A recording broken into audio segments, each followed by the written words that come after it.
আচ্ছা, আমরা কি কখনো ভেবে দেখেছি প্রকৃতিতে সবকিছু কিভাবে একে অপরের সাথে জোড়ায় আছে?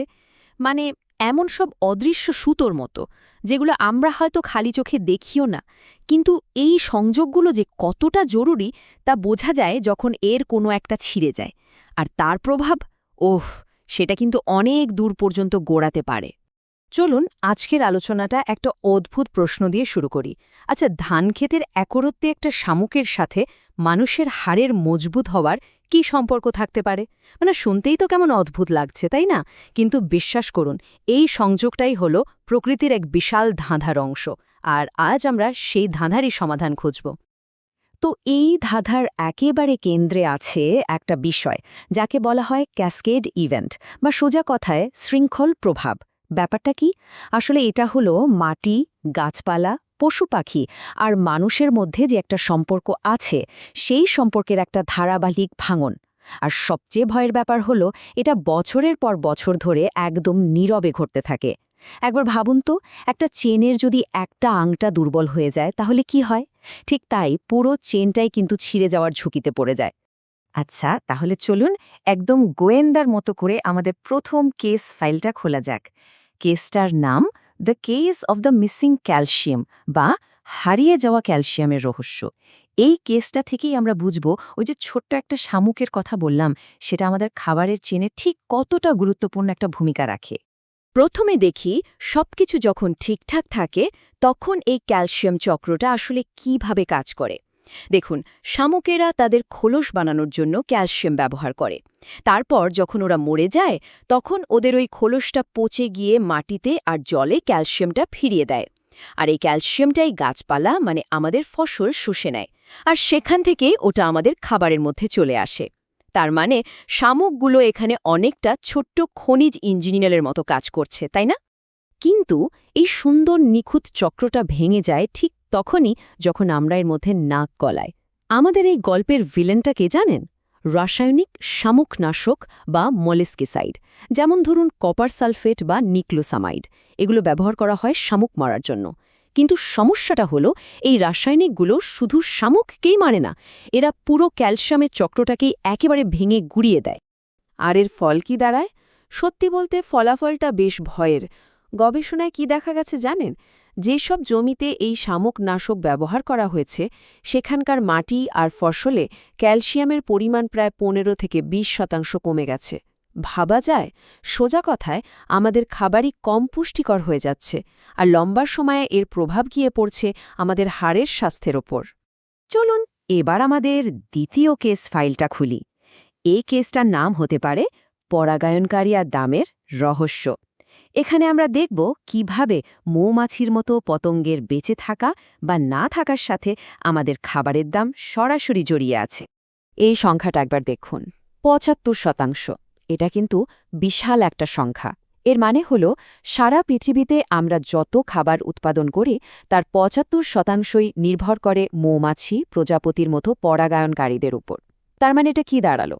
ওরা না থাকলে আমাদের পুরো খাদ্য নিরাপত্তায় কিন্তু একটা বড়সড় হুমকির মুখে পড়ে যাবে। তাহলে সমস্যাটা ঠিক কোথায় হচ্ছে? মূলত দুটো বড় কারণ আছে। এক, নিওনিকোটিনয়েড নামের এক ধরনের কীটনাশক। এটা মৌমাছির নার্ভাস সিস্টেমে অ্যাটাক করে, ওদের দিক ভুলিয়ে দেয় আর শেষমেশ মেরেই ফেলে। আর দ্বিতীয় কারণটা হলো মনোকালচার, মানে বছরের পর বছর ধরে একই জমিতে শুধু একটাই ফসলের চাষ।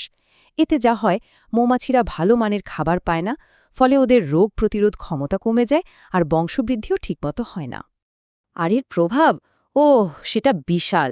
একটা গ্লোবাল স্টাডিতে দেখা গেছে, গত ২০ বছরে এই পরাগায়নকারী নির্ভর ফসলগুলোর ফলন গড়ে ১৩% কমে গেছে।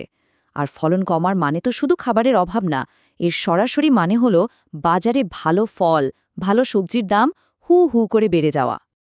আচ্ছা, এবার আসা যাক আমাদের শেষ কেস ফাইলটাতে। এটা একটা নদীর চুপচাপ ভেঙে পড়ার গল্প। এই কেসটা আমাদের চোখে আঙুল দিয়ে দেখিয়ে দেবে কিভাবে চাষের জমির একটা সমস্যা একটা আস্ত নদীর খাবারের চেনটাকে ধ্বংস করে দিতে পারে। তো এই ধ্বংসের শুরুটা হয় আমাদের চাষের জমি থেকে।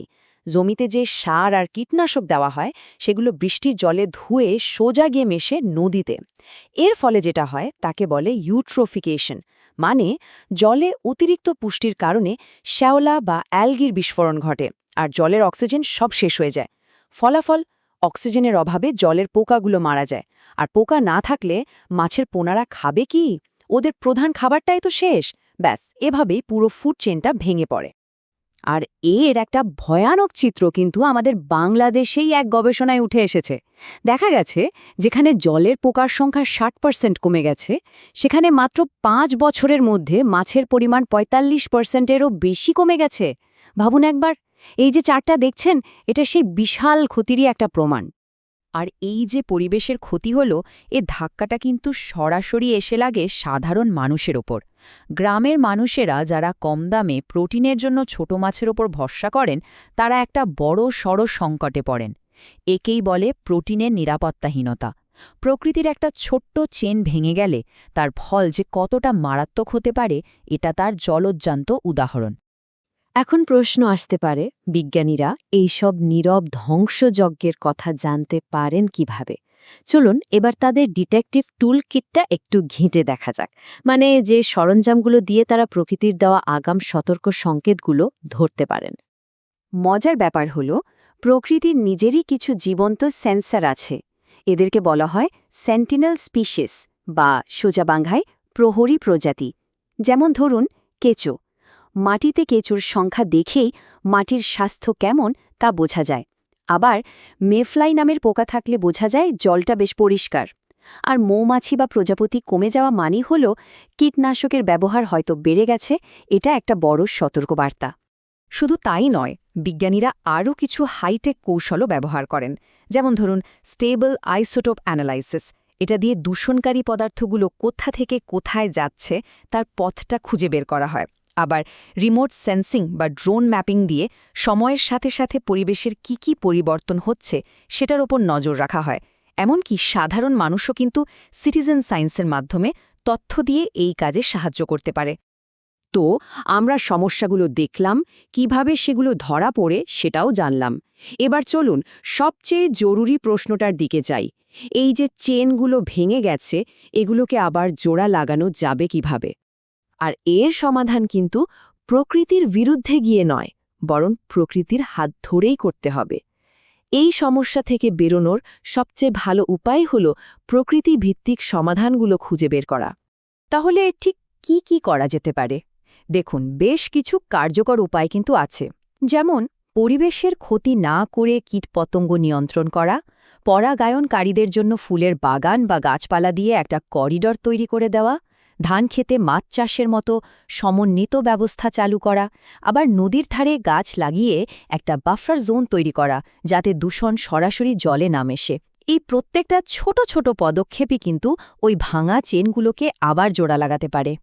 সব শেষে এই পুরো আলোচনাটা আমাদের একটা খুব জরুরি প্রশ্নের সামনে এনে দাঁড় করায়।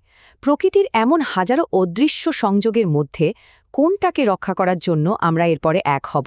কারণ একটা জিনিস এখন আমাদের কাছে পরিষ্কার, সবচেয়ে ছোট সংযোগটাকে বাঁচানোর মধ্যেই আসলে আমাদের নিজেদের অস্তিত্ব বাঁচানোর উপায় লুকিয়ে আছে।